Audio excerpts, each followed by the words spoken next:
Should I just bury it? Of course not. It's inhumane.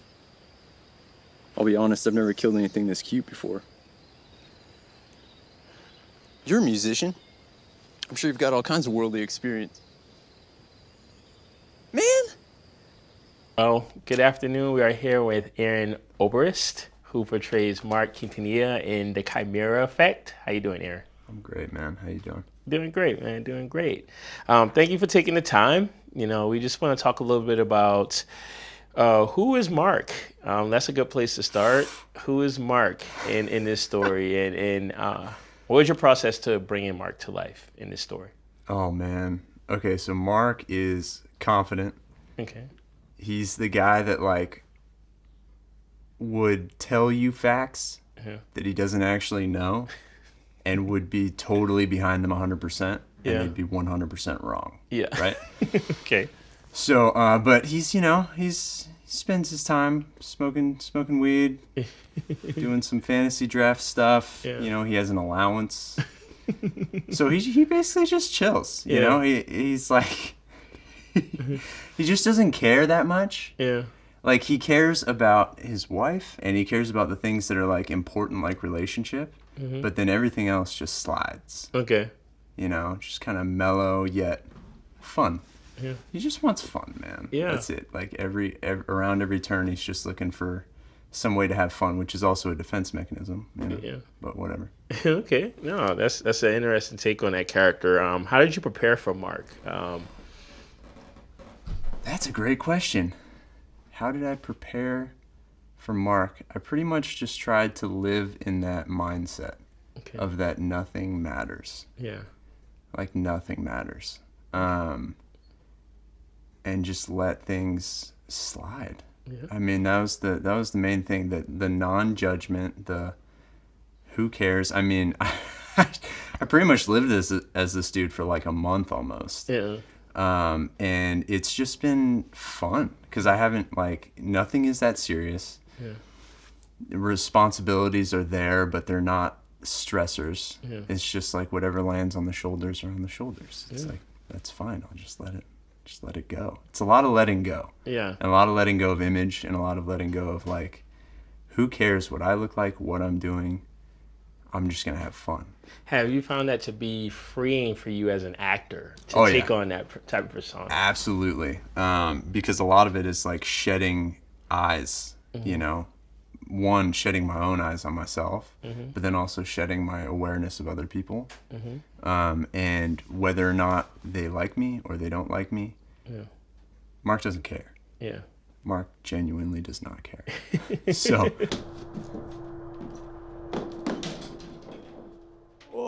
Oh, here we go.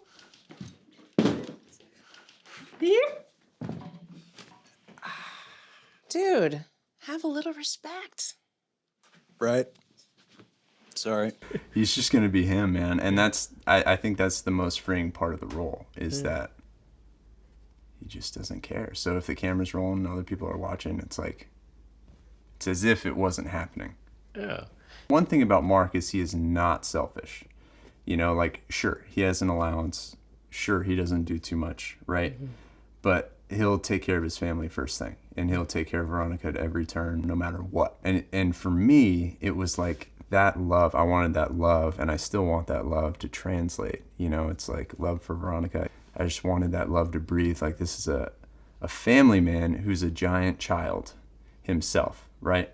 Okay. And that was kind of my mindset, just this, like, giant kid at heart, and that relationship with Veronica, it's like, she is kind of motherly in a sense, but their love works because of that, because she has this motherly air about her and he has this childlike air about him.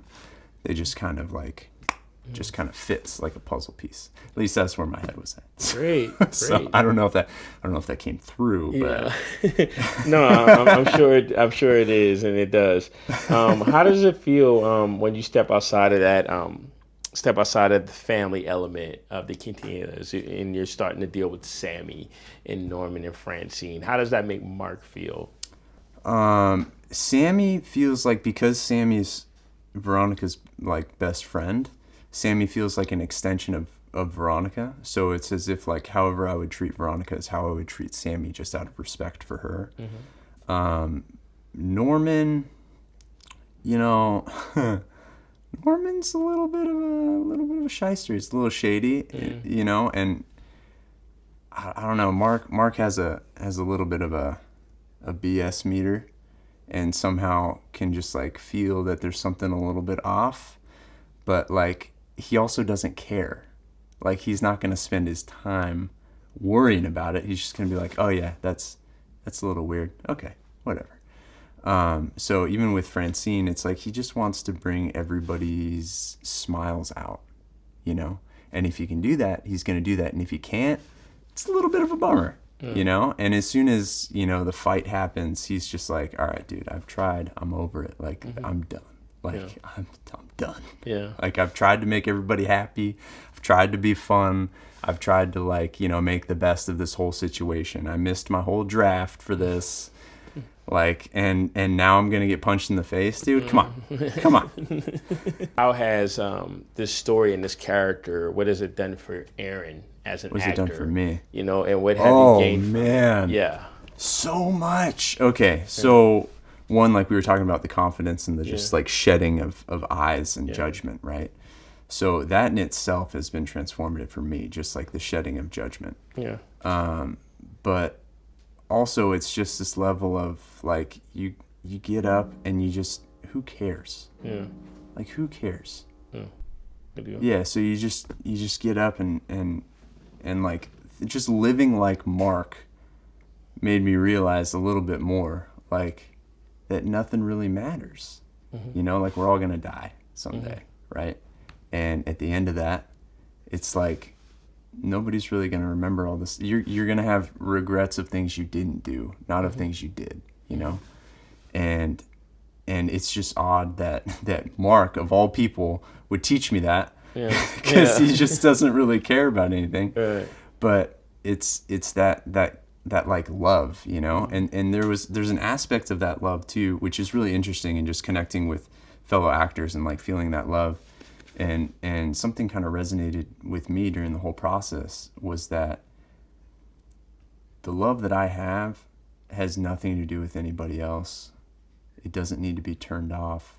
It doesn't need to be worried about getting hurt, because the love that I have can just stay constant. It doesn't have to waver. It doesn't have to do anything. And that is something that I felt like with Mark. It's like his love still doesn't waver.